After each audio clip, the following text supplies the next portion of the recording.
Good afternoon, our viewer. Welcome to Women at the Frontlines, a chat show where we bring you inspiring women, great women, impactful women, women leaders in Uganda here and across the Great Lakes region. Today we have a very delightful guest, and I am so happy that you have joined this discussion today.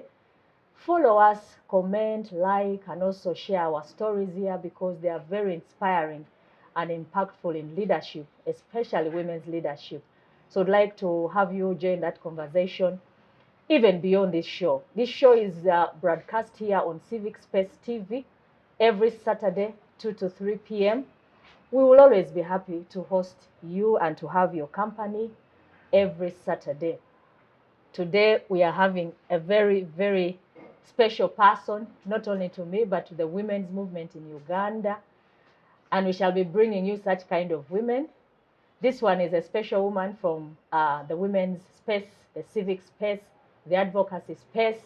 And we shall be sharing her story and discussing her contribution, her impact in this space that she is holding, and hoping that you'll pick one or two lessons. I would like to introduce to you Tinah Musuya. Tinah, you're welcome.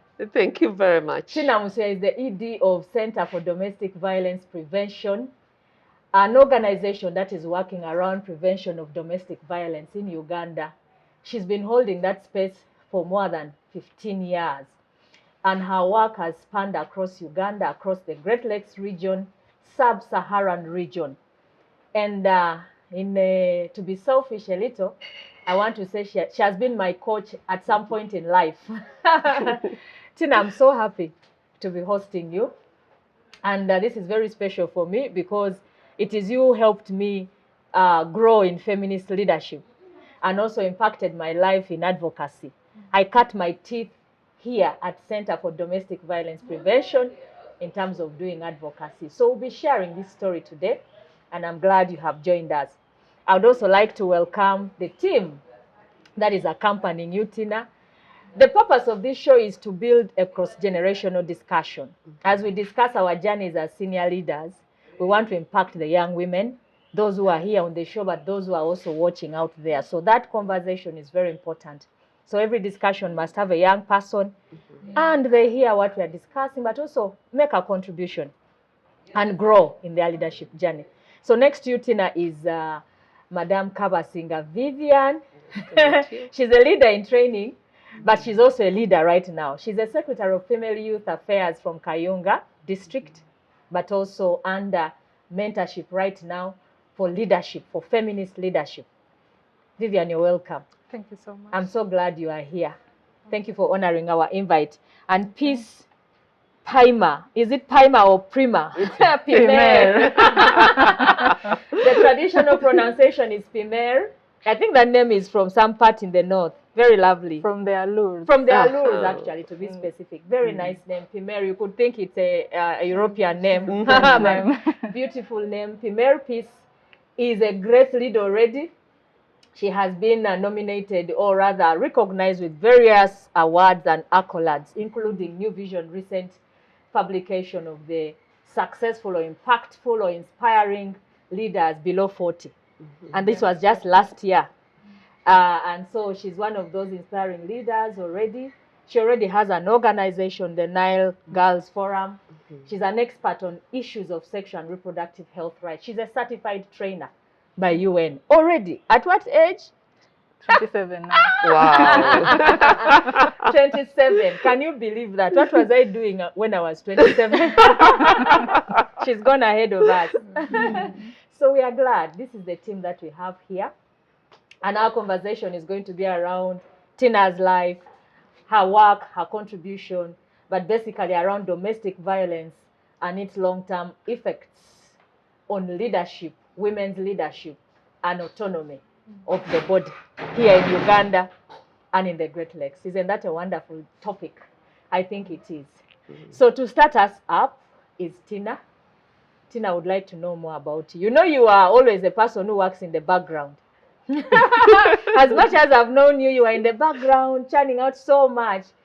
Not many people may not know you in the public, but a lot happens in your domain and you push other leaders to go and do the work and shine. So would like to know you on the spot today as a women leader. Who is Tinah? How has been your advocacy journey? How did it start? Where are you at? And let's start from there. Thank You're you. welcome. Thank you very much. Yeah. Good afternoon, viewers. Yes. I'm so privileged to be part of this conversation. You see, for me, I derive my strength and spirit from young people. And forgive me to call you a young person because I know we've been together. Yes. And I saw you right from university. And we did great things together. Yes. So for me, I believe in the power of feminist leadership, in the power of having young leaders come to take up this space because they're full of innovation, they're full of energy, and the sky is the limit for them, and they are the future. So when it comes to, I'm so honored to be part of this conversation, because when we are talking about issues of violence against women in general, and domestic violence in particular, we are talking about us, the people, the individuals.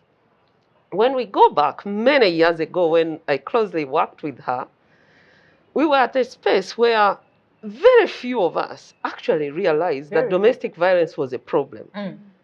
Many times we were shut down when we were going to engage key officials in parliament, in government, about the need to address domestic violence, and they were like, "You little guys, girls, what's your problem? Is that an issue? You're now peeping into our private rooms. Can't you do something more serious like HIV, like corruption and so on?" But we stuck in there because for us, we knew how widespread domestic violence is and how it manifests in all its various forms. Yes. Physical violence, economic violence, emotional violence, or psychological violence, and sexual violence. And because we had these very many stories of women and seen it in our lives around us, we believed very much that this was a hindrance to progress. Because if someone is not well, and if they are not safe in the comfort of their own homes or relationships, then nothing is well. Yes. So coming from that understanding, we felt like this was something that had been ignored for a long and tolerated time. for a very long time. And we were like, we need to bring to the attention of Uganda that domestic violence is a problem. And we were using by that time the WHO statistics that say one in every three women is experiencing intimate partner violence, not only in Uganda, but across the globe. That means the three of us here, at least one. That's how bad it is. Violence of some sort. Yes. And then that was also the time when, for the first time, the Uganda Law Reform Commission did a population-wide study around domestic violence that found that in Uganda, 78% of women were experiencing some form of intimate partner violence. Wow. That means 8 in every 10 women. That's extremely That's a very high. big statistic. And they were suffering because not many people knew. It was not outlawed. So it was being tolerated as, normal tear and wear of relationships. And like everyone else out there in the community was looking at it as, this is part of marriage. You have to pray about it. You have to behave better. Endure for the sake of the marriage. Without prioritizing the issue of safety, without prioritizing the issue of autonomy and decision-making for women, and because domestic violence was also impacting on escalating the levels of HIV among married people. Because if someone is not in control of their body, and someone is deciding how sex is done and when, no matter how faithful you are, your partner will go and bring the HIV and it will find you in your marital bed. Okay, so Tinah, you've gone right in the middle of the discussion, and that is the gist. I know you're passionate about these issues. You want to, bring out the message, the key message. Yeah, but you'll make us miss out some of your issues, some of your story, yes, which some young leaders are also interested in learning. How did it all start? Yes. Did you start from university? How does it feel like starting an organization, building an organization, and impacting through that work that you are doing? So maybe for the interest of peace and others who are watching, how is it like beginning up, starting up as a young leader without guidance and all that? Yeah. So what kept you going and how did you get started? So before I came to Sedovic, I was doing internship, and my major role was to promote the female condom. Wow. And that time when we were out there, because all my colleagues were fearful of promoting the female condom, I was the daredevil Tinah, who does not fear to talk about difficult things, that was issues. standing to demonstrate. Then what puzzled me the most was women would call me, they would look on in shock, this young girl with a female condom. And they would say, little girl, what's your problem? What are you doing?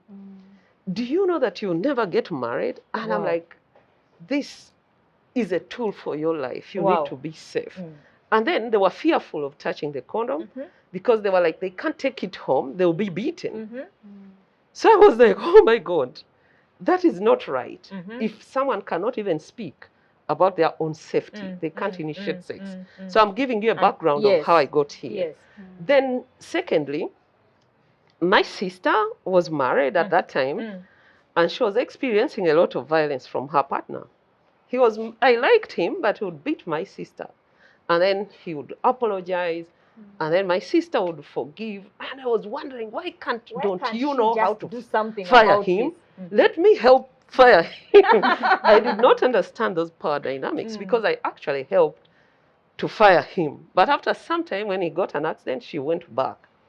So I was not understanding all this. Why women hang in marriage and relationship. So one day, when I was looking for a more permanent job, I saw a call for a program officer to Center for Domestic Violence Prevention. That time, it was a demonstration project. Wow. So when I did some background reading, it was talking about domestic violence. I was like, I need to try to come to this place. It was really small. I think there were only 2 staff. At that time? Yes, at that time. And it was being founded by Raising Voices. So when I came in, I was like, this is very interesting work. I don't know much, but I need to get on board. So we had one little office. One table. Yes, one table and one desktop computer.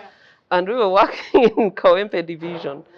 So the one who was in charge, she was the coordinator, left to start up her own organization, and there was a vacuum. So there was like, who is going to step in?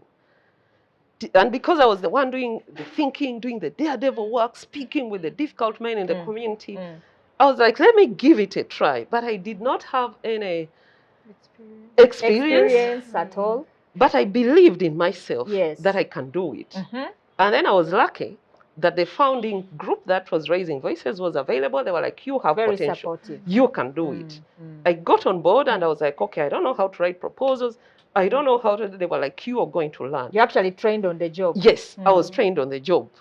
So I jumped in, started with the fundraising. We got stuff. I remember the first time I wrote a proposal, it was Unifem. That time it was called Unifem. Unifem, yes. I got $45,000. That was big. Yes, it was big enough. And it helped us to set up, get a few furniture, and get more staff on board. Then we started to grow the work in terms of let's have a strategic plan in place. Let's have a program and activities that we can do. But one thing that we wanted to do was transformation. So whatever work that we were doing, because we were working with both men and women in the community, we were set on a journey of transformation. And that meant that we had to groom our own staff, first of all, to be part of that change, to believe in the mission. In what they are doing. Exactly. Yeah. So when you come to work with us, you become an activist because you see the value of this work. Why it is important. Yes. And when we got the activist staff on board, we didn't have much money, but because they believed in the mission, they kept coming up with ideas and they had all this useful energy, and we were impacting the communities in terms of, enabling people to see that violence is a problem, them seeing that they can actually prevent it, And they need to change a whole The community, yes. to the extent that they felt like this is an offense that we need even to have a law to outlaw it. I remember when we were in Kawempe, that was the first attempt to outlaw domestic violence. In Uganda? Yes, we had the domestic violence bylaw in Kawempe. So we kept growing, and as the work was growing and being impactful, even we as the organization were growing. So the first thing is to believe in yourself. Transform yourselves and believe that you can do it out there. And that means for us in feminist leadership, harness the capacity of everyone who comes on board. So that time, when Honorable Monicah came on board, she was straight from university. Direct. And as feminist leaders, we look at potential.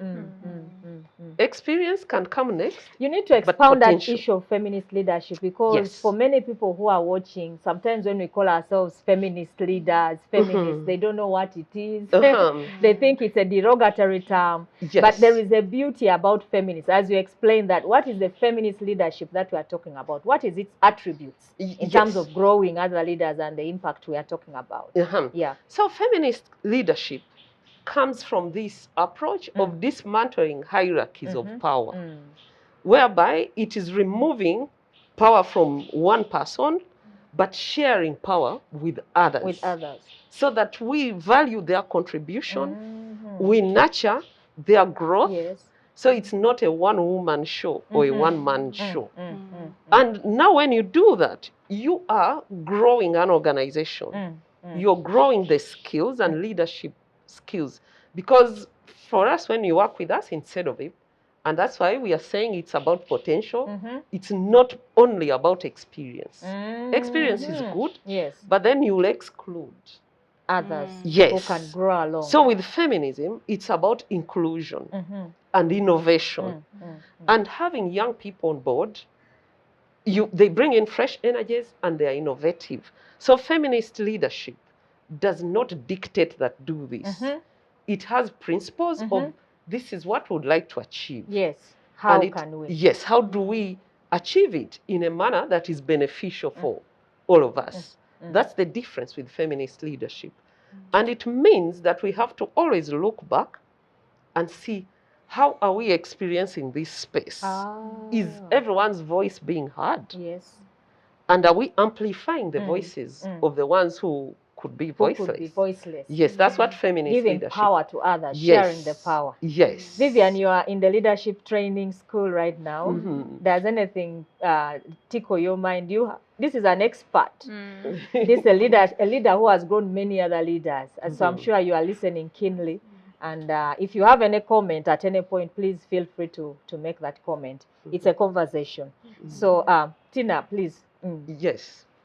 So that's what feminist leadership is about, really trying things differently to remove that oppressive power. And in here we have, it's about everyone understanding their responsibility, and then we are equally valuing each other and respecting each other.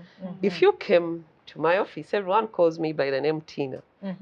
It's not about there comes the boss or what, and then people do not have to fear me.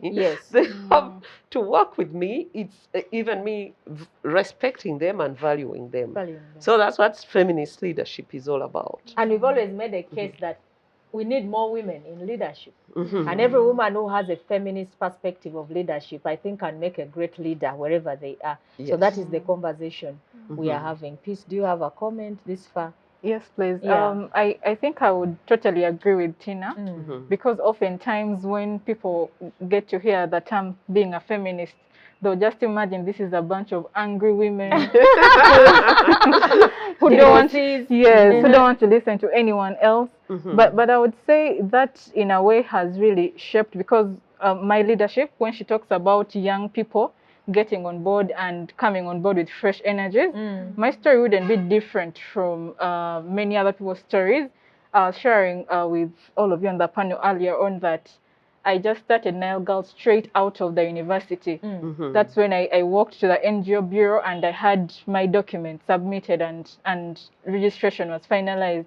But even in that position where I was ready to put out my energies out there, of course, there were people out there saying, you're such a young person at the age of 22, 23. What are you doing with an NGO? Because to them, an NGO is something that cannot be led by peace. It has to be maybe someone that is foreign, someone who is not Ugandan, or someone way older. Who has much experience. Exactly. But that is one thing I would also love to emphasize to the young people, that it's not all about the experience. You know, oftentimes we walk into offices and they're asking for experience here and there. But even from the time you were born, you have your experience, you have your perspective of how you can change the community. So why not go on with people who can support you? You don't need to have lots of people around you, just that one person. By the time you believe in yourself, then surely you can take strides and even get better. So I would agree, because when it comes to young people, let's welcome them, let's embrace them.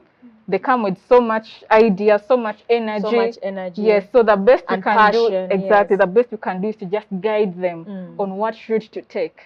So that's my take on that. And if I can add a little bit more on that, also about feminist leadership, is to make sure that when women come to work, they are not being reduced to the traditional domestic chores of they are serving tea, they are making notes. So for us, the men and women, you have to do the same. There's no such a thing as the women are the ones serving tea and men are hanging out there, or they're the ones writing notes. Yes, you know, those traditional patriarchal systems of leadership. Yes, and then we also care about the safety, especially of women. Issues of sexual abuse, we openly speak about these things to make sure that everyone feels comfortable. Safe. Yes, and those safe. Gender stereotyping do not have to arise here. Yes, yes.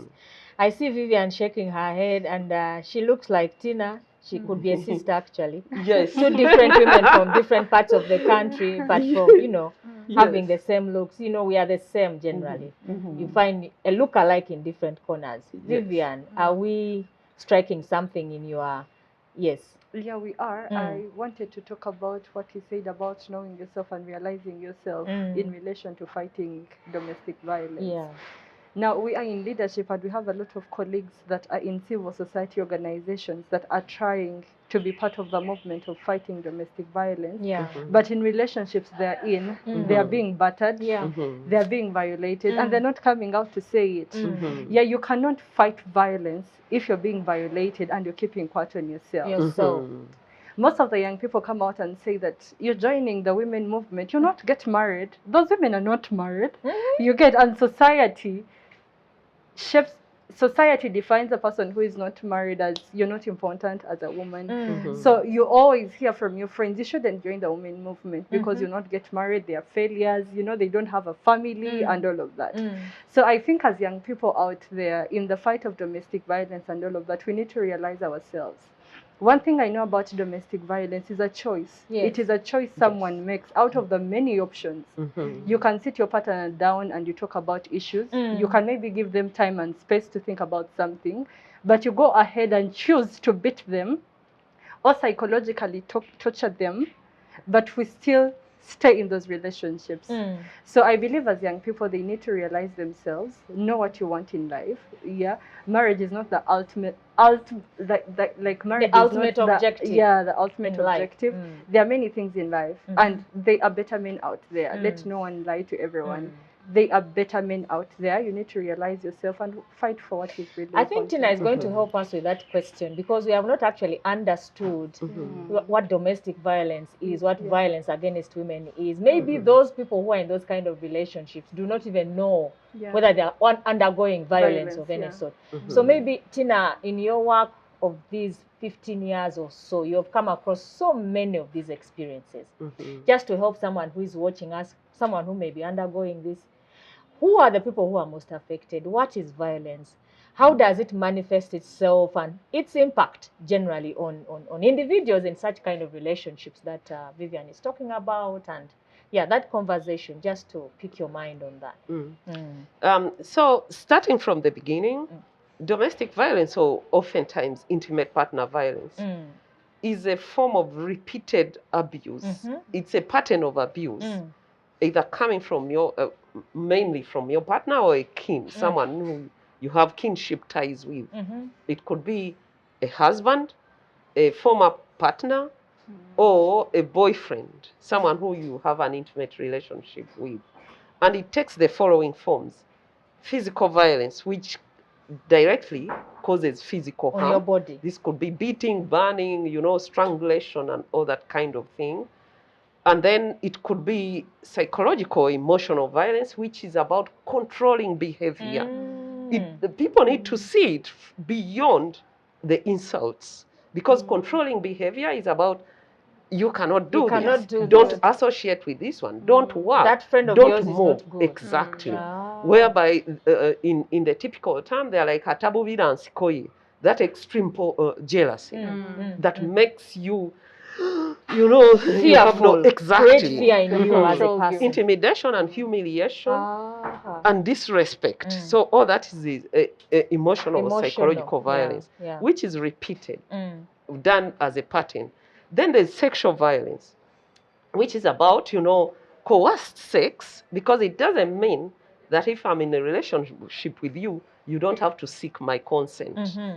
So you find that oftentimes even married women have been repeatedly raped by their partners who think that because they paid bride price, or that she's a woman. Yes. She's surrendered all her body and autonomy. So he will coerce sex when she's not able to, or maybe she's fearful of the infections that may come, or someone is conditioning you on either if you don't have sex with them, they're not paying school fees. For the children. Yes, or they are trapping you that because you went out with them, it means you have to have sex, or you took a lift from them. So all those, and also having sexual intercourse in a way that is not appealing not acceptable to the person. Yes, because I may not be interested in a certain way of a sexual act. And then you're either inserting objects into my private parts, or you're coercing me into a sexual orgy with others, or you're filming the sexual act. All those are forms of sexual abuse. And then finally, the economic violence. Before you go to economic violence, this issue of consent is central in sexual relationships generally. We seem to still have a big challenge, people understanding why consent is important. You remember when in Parliament and we're discussing the centrality of consent at every stage of relationships, but the Parliament did not understand it. It wasn't accepted. What was your thought when you were undergoing that? That means, is your work really impacting? Are people appreciating why consent is essential? You know, I think that's something that we must deconstruct, because consent is about safety. Consent is about mutual respect and valuing the other person. And then consent is also about sexual pleasure, because the sexual act is a mutual act that is reinforcing. So people need to understand that women's bodies belong to them. And therefore they must be part of the decision making. They belong to themselves, right? The women, not to the partners. No. Even, and everyone has bodily autonomy, the woman or the man. So they need to consent together to accept to have sex in a certain way. And that will give the space to talk about health, safety, and the children, as well as pleasure. And even when someone says, no, I'm not interested in this, it is okay. They should be respected for their decision. So now when people remove away consent, it is very bad, because then it is like you are accepting rape to happen. Whatever happens in that relationship. And then it's like you're giving it a go-ahead for women not to practice safe sex, because someone is taking it away from them. Then you're giving it a go-ahead for only one side to have sexual pleasure. Because if there's no consent, how are we even going to talk about sexual pleasure? How is she going to say, I don't feel comfortable this way? And how will you be able to even talk about your sexual health? Because even sexual health is important. All that is part of consent. And that's something that we need to understand deeply. And because that's the genesis of every a problem. yes. Yeah. And then the economic abuse is really about issues to do with income and control and ownership of resources. You may find that for a given couple, and many people expect that if someone marries, the man has the right to stop that woman from working. That means you're making her a beggar. Because even when you lie that you're going to pay her money at home, do you have a contract with her? And how much are you compensating? To take care of her economic needs yes, throughout. now you are putting her in the unpaid care work, which you do not value. Then secondly, it's also about being the provision for basic needs. When you're in a relationship and it's assumed that you live together and there's a family, there are needs in the family that must be met. So when someone refuses, not that he's unable, but they refuse to provide, that is also economic violence. Sure. When someone now looks at you and says, I allowed you to work, so I'm really getting all the expenditure on you, and takes away that income from you. Or even takes charge of the ATM card. Yes, or even coerces you to sign off mortgaging of the house, and then he squanders the loan and leaves you in debt, or says, get the salary loan since I'm the head of the household, bring the loan. He eats it, you don't know where it is, but it's you paying. But you're paying the loan back to the bank. Or you buy property, and it's not, because ownership is in the legality. So when you buy property and you're only appearing as a witness, that is also a form of economic violence. So those are like interconnected that we are working to undo. It has serious impact on the wellness of the family and also the country and also the productivity levels of anyone, whether it's you or what. And one thing that, before I close the conversation on what it is, I said it's a pattern of abuse. Remember, these people have kinship ties or related, so it happens in a cyclic way. Today he beats or he has raped, or then he's like, oh, I'm sorry about it. He buys flowers. And then because there's a love relationship, I'm sorry, I'll never do it again. So it goes to the next phase of forgiving. Then again, now tensions build up. Then it will come back to the violent episode. And then it keeps repeating itself like that. In the next phases. And the more it repeats, because it's an issue of power and control, the more vulnerable the victim becomes, because they start to feel ashamed and they're so fearful of this partner. And one thing that people need to remember, because it's not just because someone lost anger, it is intentional, as she was saying, it's a choice. It is done to control and to own that person. And that's where, if someone just leaves, sometimes that time of leaving is the most dangerous for them. And that's why people must understand, because someone feels trapped. Imagine someone knows where to find you, they've taken all your money, and then maybe they are manipulating you that if you leave, you cannot access the children, and then it's you who's feeling ashamed. And for most people, they groom women to know that this is part of the norm of society. It's normal to experience that. You know, yes, marriage is about endurance. Things like that. And for us feminists, we are like, safety is prime. It's prime.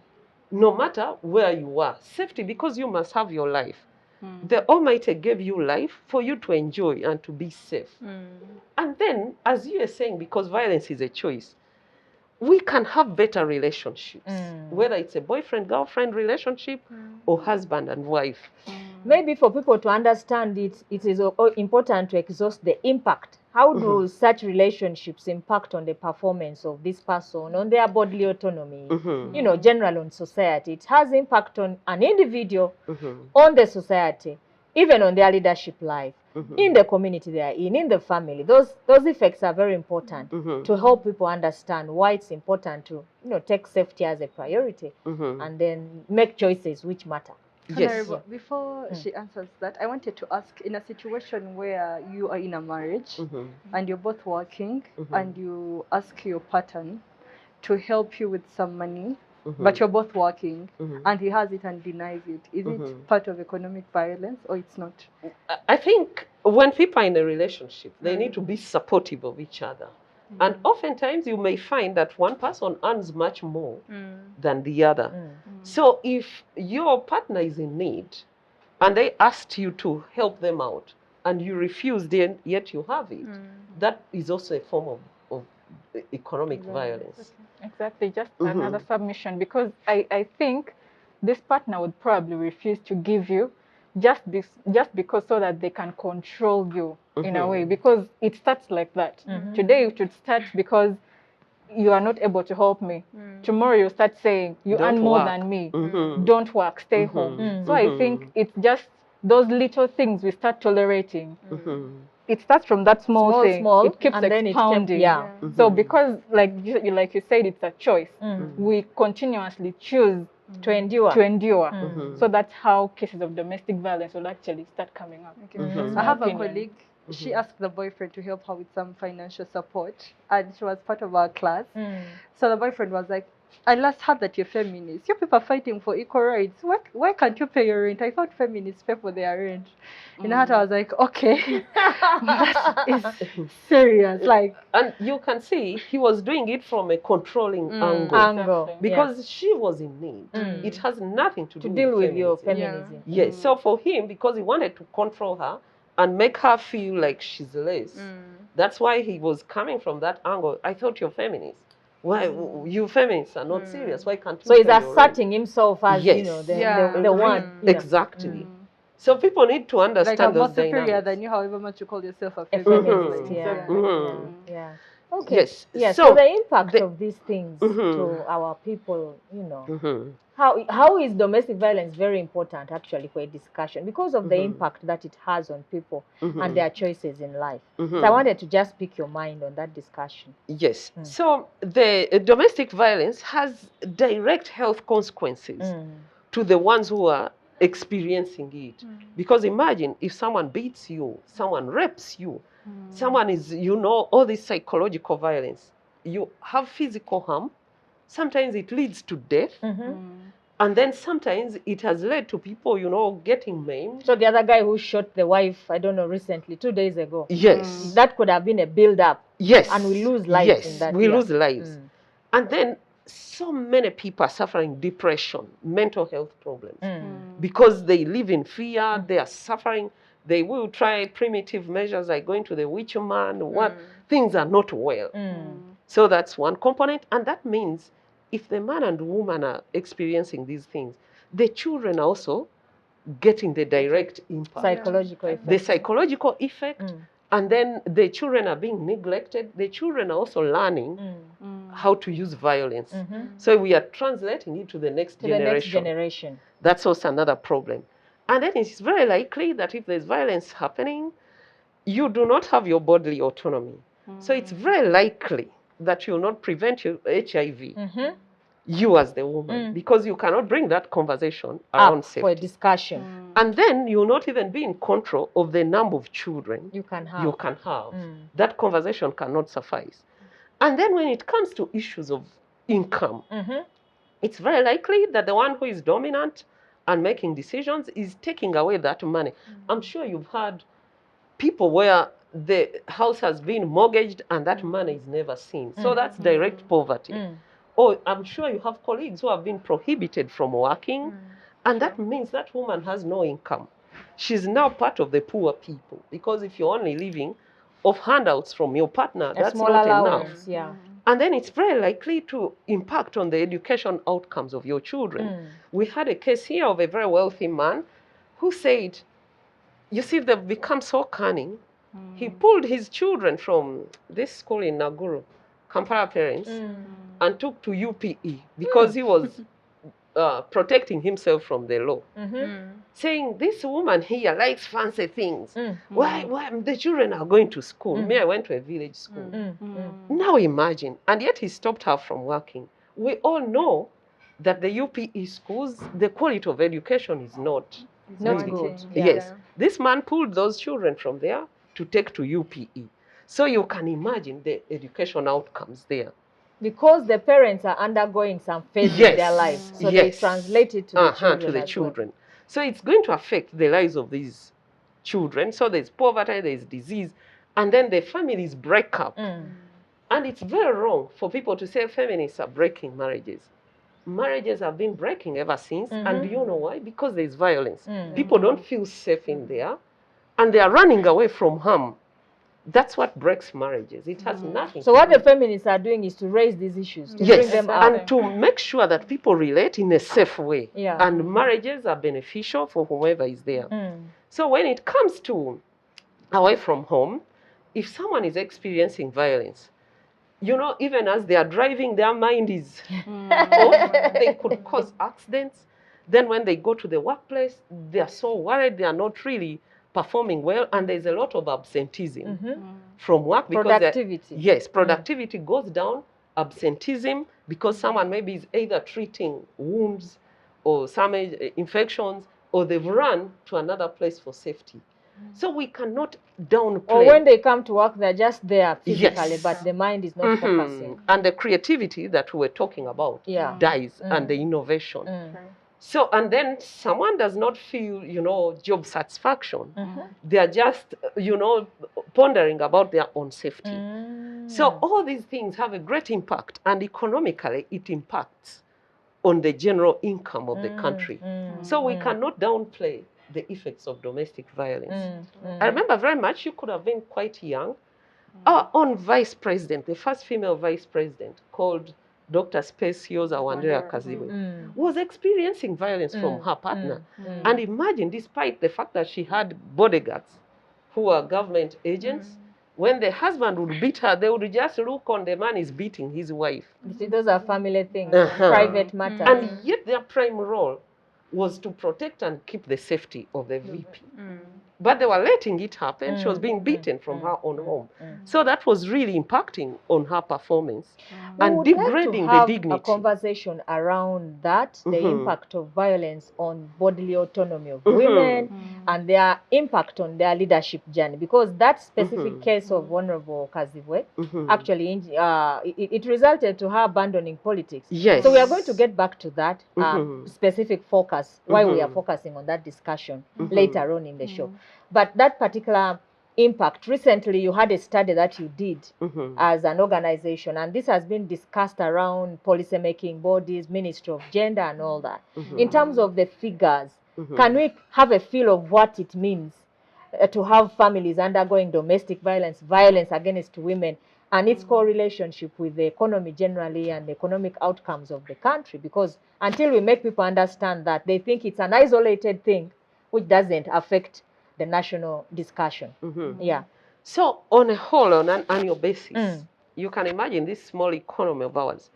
Uganda loses 77 billion shillings every year to respond to the effects of domestic violence, maybe health, police, and so on. Wow. Can you imagine what 77 billion would do if that was put into employment of the young people? Yes. What it would do if it was put in education or health sector. That's like a budget of a whole ministry. Yes. Yeah. And it is even growing, because this a few years back when we did that study, it is likely that it's much more than that. So we cannot downplay when people are talking.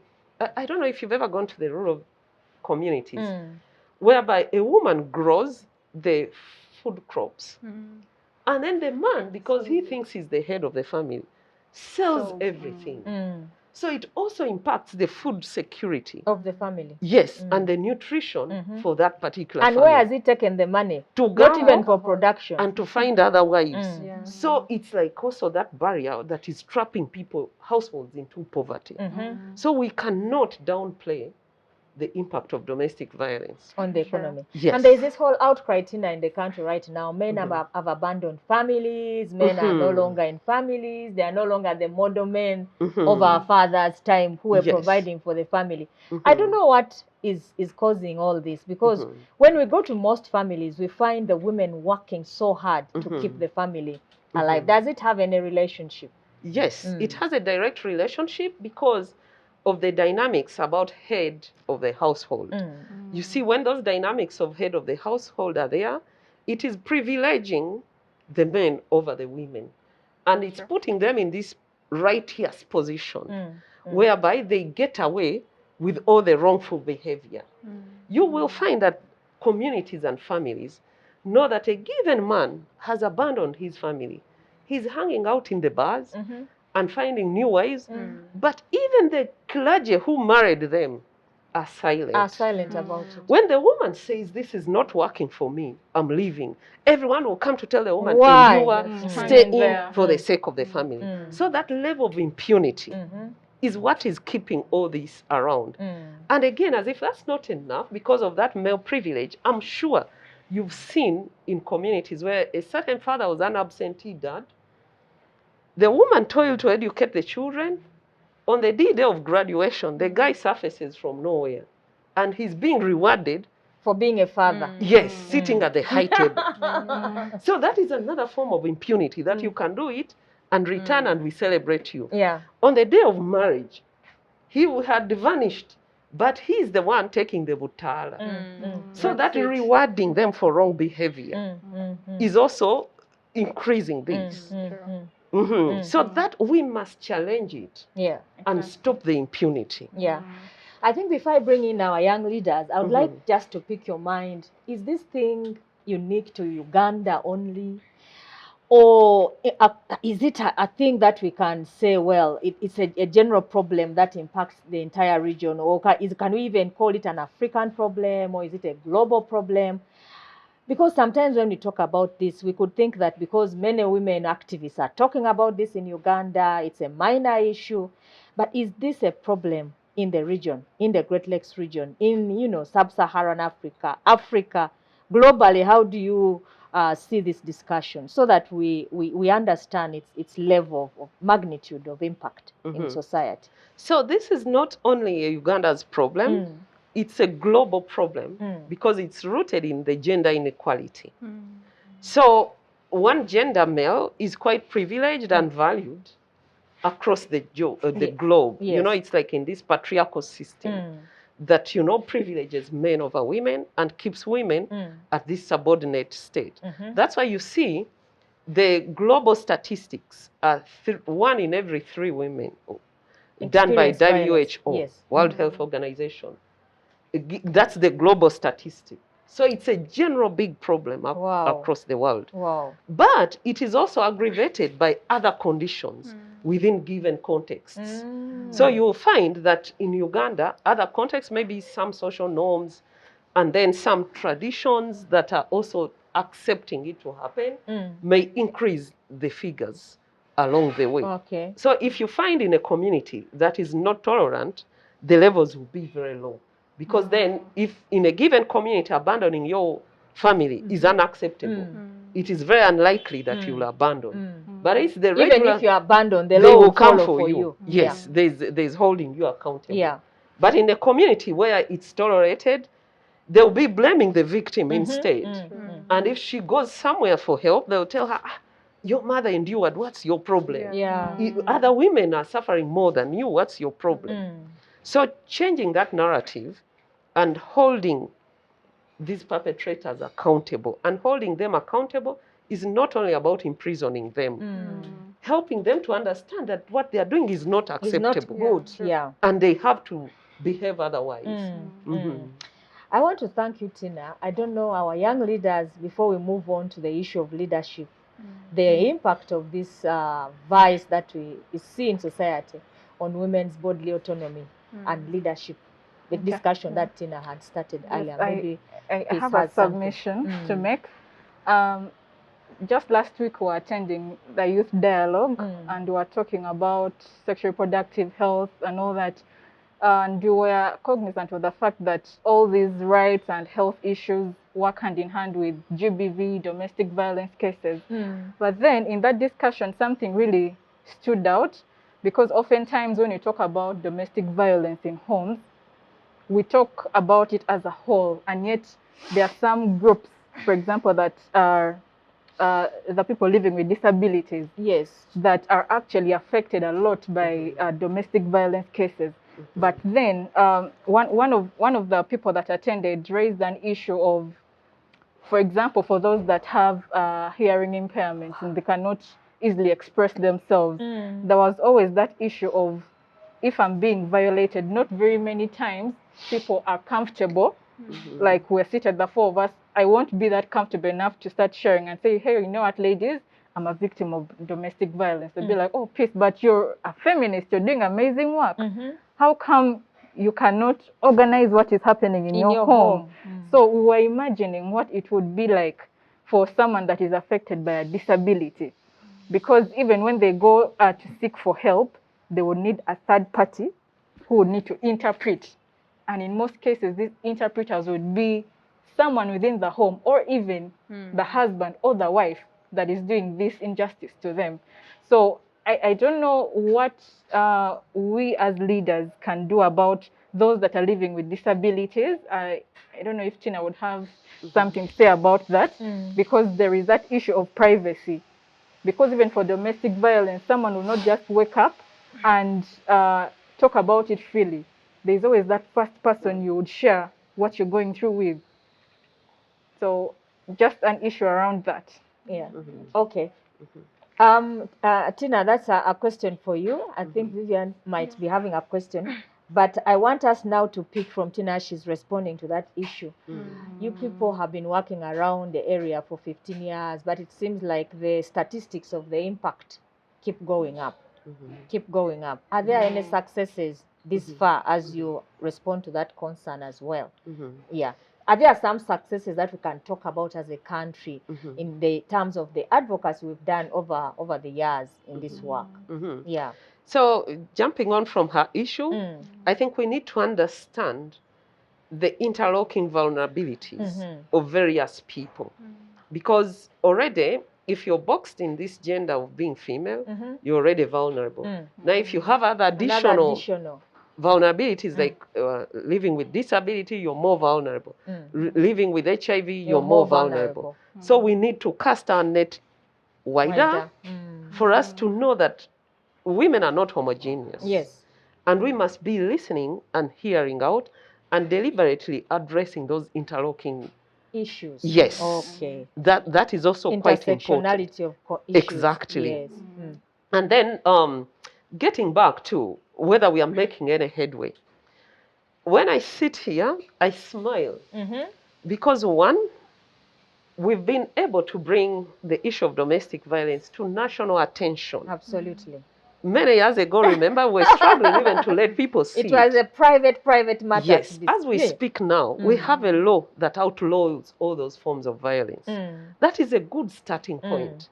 Secondly, we've had even our own, the government sectors, ministries, come up with a national gender-based violence policy that is defining the mandate of police, Ministry of Gender, Ministry of Health, you know, giving them assignments to purposively address violence.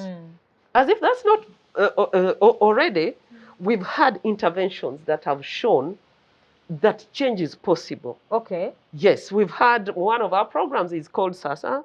It was one of those programs that brought evidence that when you work with both men and women and take them through a process of transformation, they are able to change how they relate. We were able to reduce physical violence by 52% in our SASA communities. We were able to have women in our communities of SASA, 76% could negotiate safe sex and say no, and their husbands were supportive of that. And then we broke the social tolerance of violence by 78%. You know, a community being proactive about even orienting new members in their community. If you do this, it's violence. We don't accept it. And if we do, we shall be on your door. And we shall get police to take action and following through on cases to see that police is not eating bribe, they are investigating. And people show up to give testimony. So our work has become like that gold standard for violence prevention work. And then we've had more actors come on board. Yes. I think you've seen very passionate leaders, especially female leaders and male leaders, who are like, we must change our community. Yeah. We need safety in homes. We need safety. Well-being. Well-being. And we need children and women and men, all of them to be safe. So we have seen more increased funding towards the sector, and we've seen more actors get on board, even shelters for the abused women. They are in place, psychosocial support, and pro bono services. So in terms of the impact, I wanted to pick out, for example, the way you have been able to mainstream this work in the works of those different actors, in the sense that if SEDOP stops working today, this work continues. Police now, are these things now in the curriculum? What mainstreaming has police done, for example, in terms of responding to this concern? So when we look at the entire formal justice system, police, Directorate of Public Prosecution, and the judicial the judiciary, they are they now have curriculums, comprehensive curriculums, to train their officers on how to enforce these laws and how to protect the survivors and then hold perpetrators accountable. So that's a good transformation. Then secondly, they've come up with like departments that outrightly prioritize these cases. I think within the courts of law, you've seen like the special courts, and now they're even reviewing the sentencing guidelines, the standard operating procedures to inform how they function. And again, other sectors, like for example, the Ministry of Water and the Environment has also opened up to integrate gender-based violence prevention into the climate change activities. Because the alternative livelihoods were initially blind to gender-based violence, but now we've enabled them to see, so that when they are giving alternative livelihoods, the women are not being left behind as a result of domestic violence. So they're also preventing it in that angle. So it's growing, and this issue is becoming like a standard practice within the health sector. To really know that these people need services that have to be urgent. I would like to pick the mind of the young people before we go to issues of the referral pathways. If there's a woman undergoing this situation in her family, in her home, where do you go to? Because that's very, very critical. But in case, Vivian, you have a thought or a comment or question, maybe we can allow you to make that submission. Okay, thank you so much. I personally think our society has tolerated domestic violence for a long time. For a long time. Like how she said, the VP was being beaten, and because officers know that the man is trying to bring his house to order, because that's what society thinks, that when a man is disciplining the wife, they are trying to bring order in the house. It is normal. Yeah, it is normal. I personally experienced, I was running for my secretary for female youth, and it's an electoral college. So there was this lady that I wanted her to give me my vote, but the husband couldn't let her to come and vote for me. Now, these are girls, I come from a village setting, Kayunga. These are girls who get married at 15. By 17, you're already facing psychological violence. Imagine. Now, coming from her place to the district where the elections were held, it was just a 15 minutes ride on a boda. And this guy is saying, my wife is not going to come and vote. And she cannot come without the consent of her husband.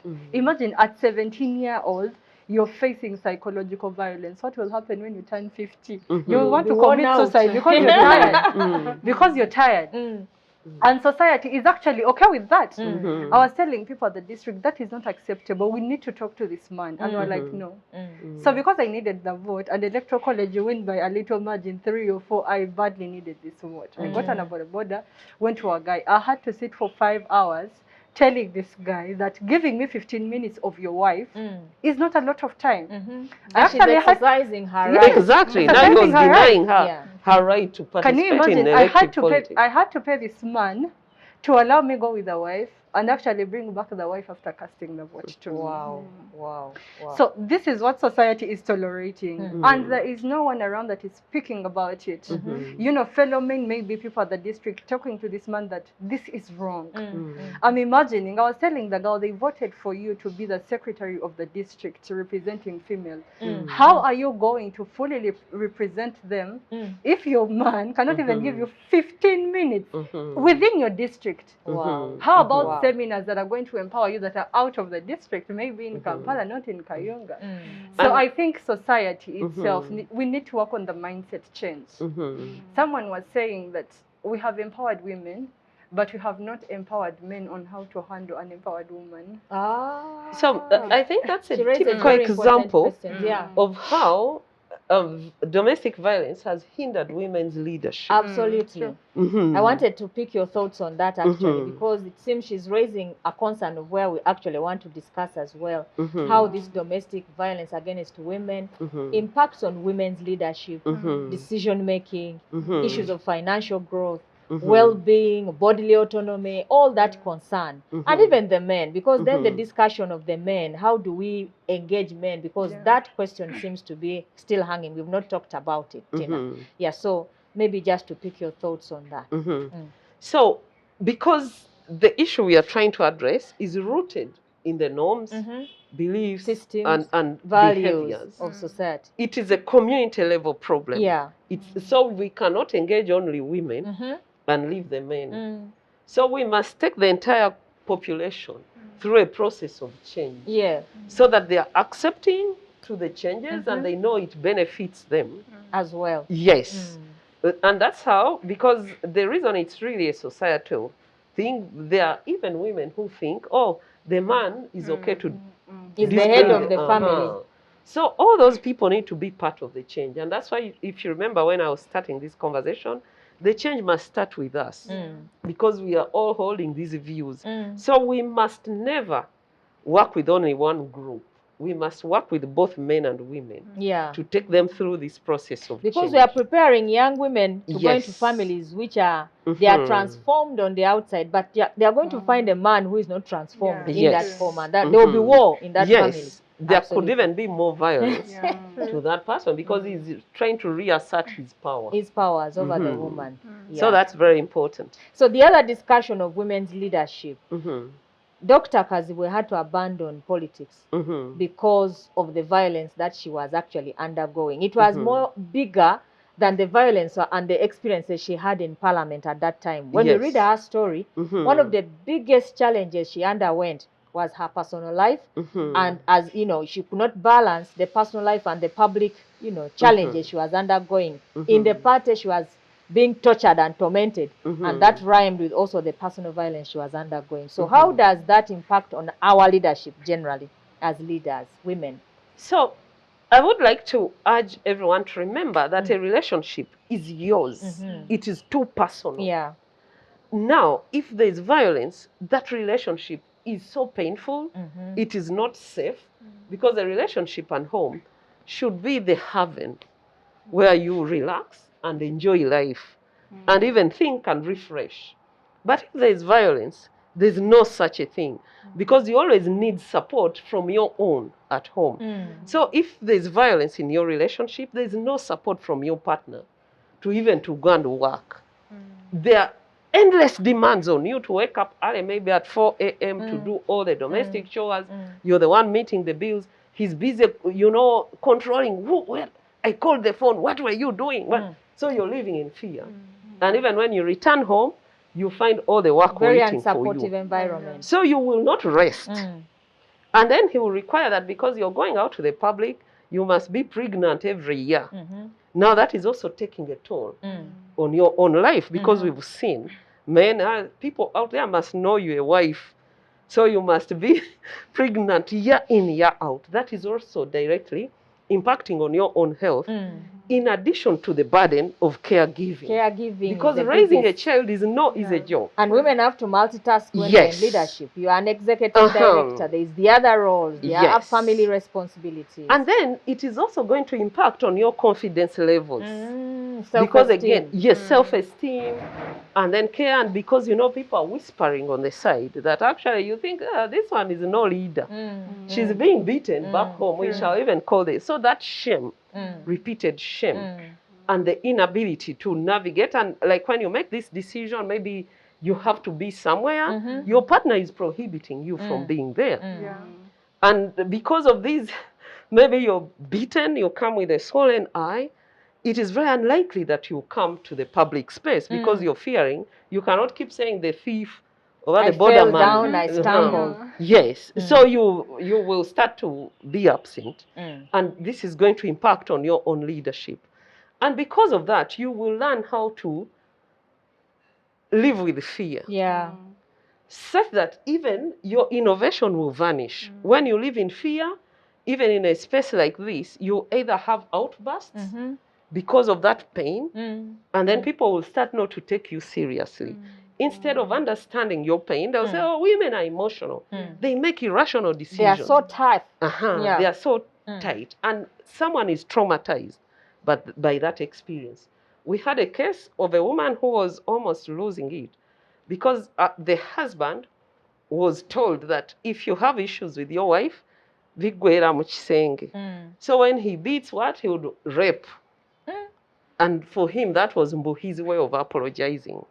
So on top of the physical harm, he was also raping. So the woman was falling apart. And this woman would go to work, then the man comes home early to catch her late, and then he would inspect her private parts to see if she slept with the man. Can you imagine that level of humiliation?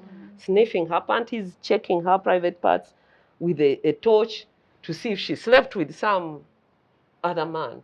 And then he would go. Such a woman will not have a referral way anywhere to go and talk about shame, these issues. even to talk about it. Can you imagine? If even a kid, a kid is beaten by a parent, doesn't want anyone else to know that they were beaten. But now you're an adult, and this kind of experience, can you imagine? How do you even speak about it? Wow. That my vagina is being inspected by my husband. Wow. It so is too for such difficult. Women, Tinah, for such men undergoing these kind of things, are there any helplines? Are there spaces of, rest, refreshment, encouragement, support networks in our community in Uganda here?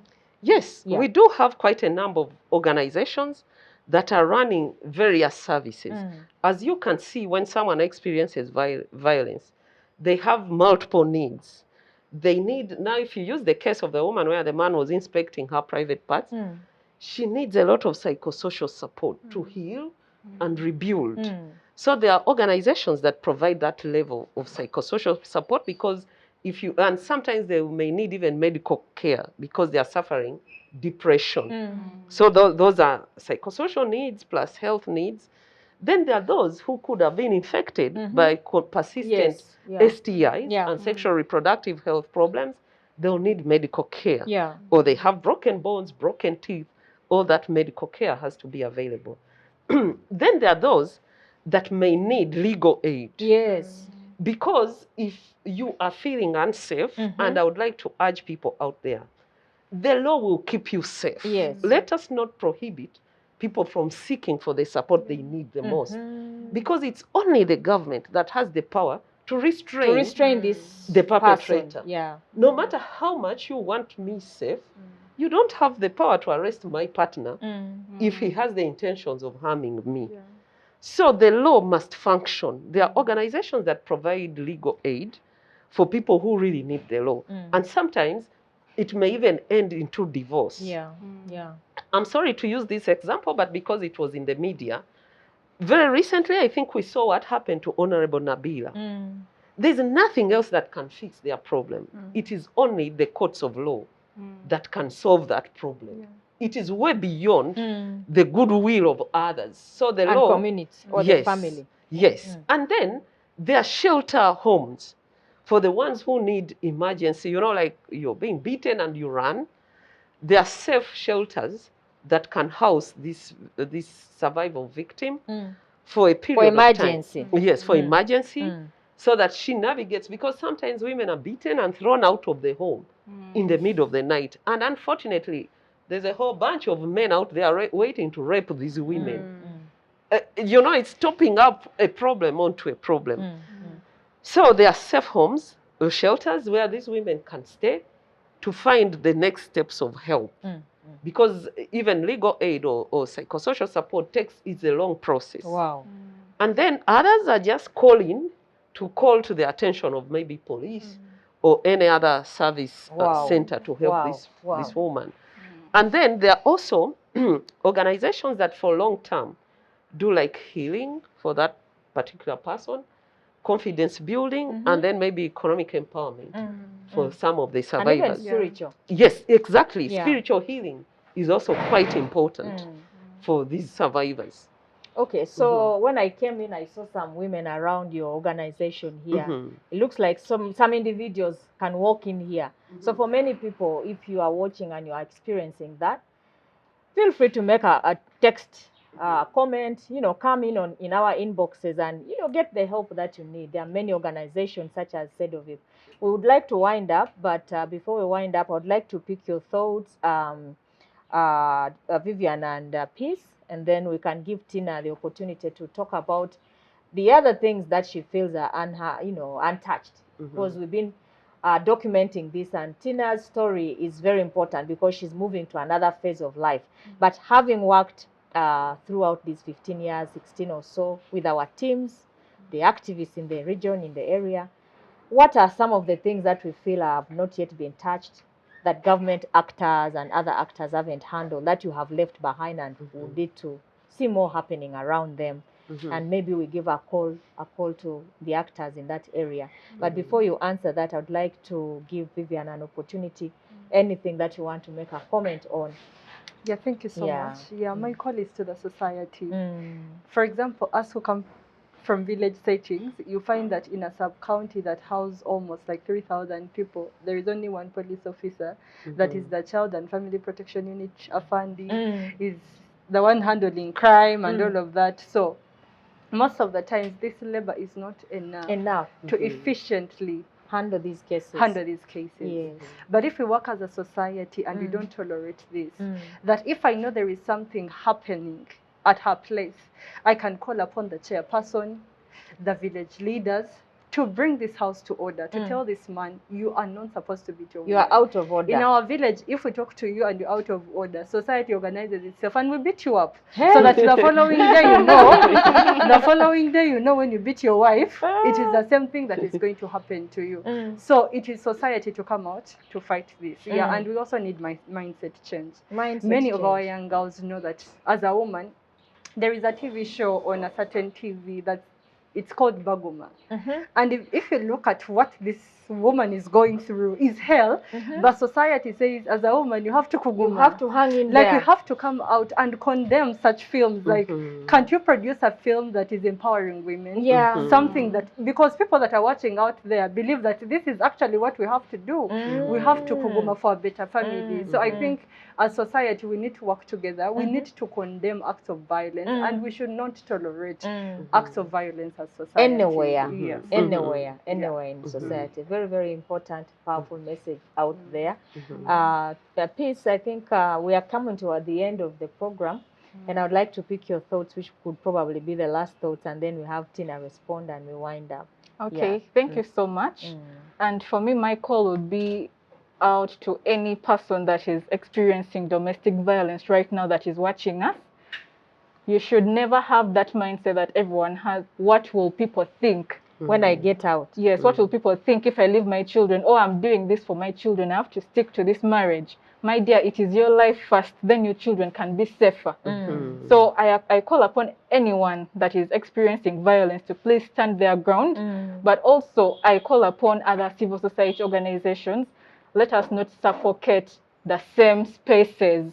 We have outreaches that are always in Arua, in Jinja, Kampala, Masaka. Like that is we are not reaching out. Yes, they are not going to districts that are deep out there. For example, to a district where our work is Zombo district, you'd find such a district is excluded. And mainly the other districts that civil societies are coming strong on. So how about we put out change agents in these communities that have been left out for so long? But also, I think another thing is for us to document more success stories of domestic violence victims.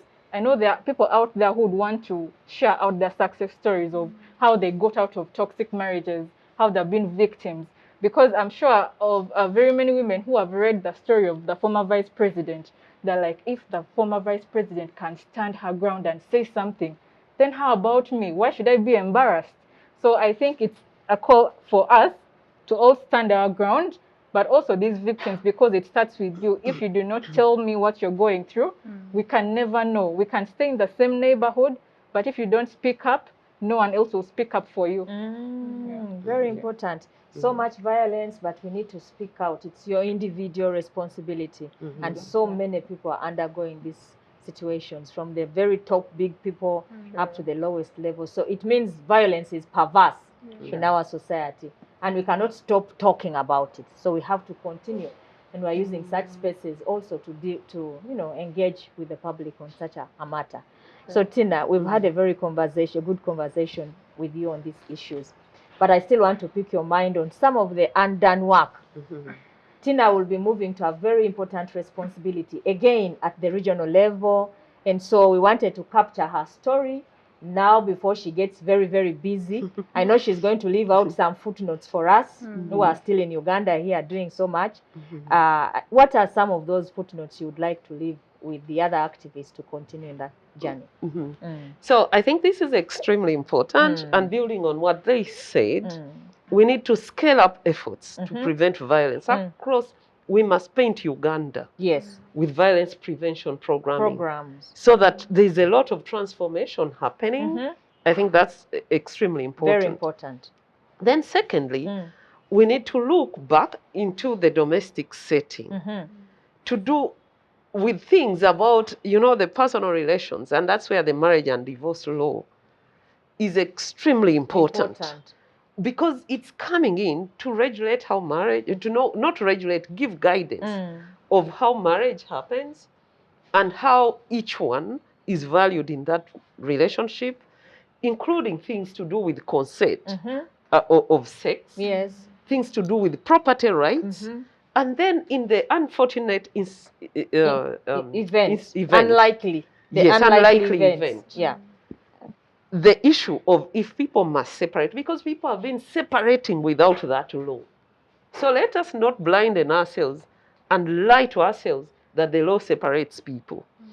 The reason the law is required is now, when that law is in place, it will stop this, what you raised earlier. So many men abandoning their families or disinheriting me because I'm first wife, now I've grown older. You bring another in one. her who is young, and me, I'm kicked out with the so-called Wazena Kavera. But if that law is in place, it is going to protect against such abuse. So that this family and the children are also left thriving. If you chose to leave. So some of those laws must happen. And then enforcement of the laws. We do have the Domestic Violence Act. We need to see government put funds to its implementation. The public must know what this law is, how it's protecting them, and then ready the institutions of justice to be able to implement the law. To stop that tolerance, as you've said, and to protect the survivors, and to hold the perpetrators accountable. Because that's when we shall have a solid grounding on ending this violence. And then, of course, we need to remember, and this I say it with passion, everyone needs transformation. Don't be fooled. Individually. Yes, that the judges are seeing these things the way we see them. Many of them were raised in the same community where a woman will struggle and reach. By the time she reaches court, they've mediated a zillion times. Now, when she reaches here, he says, these are private things, you go and mediate. You've sent her back to the gallows. And you've left everyone, they're even laughing at her. And then also, these are priority cases that should not stay within the system for a long time. Because it's about everyone's safety.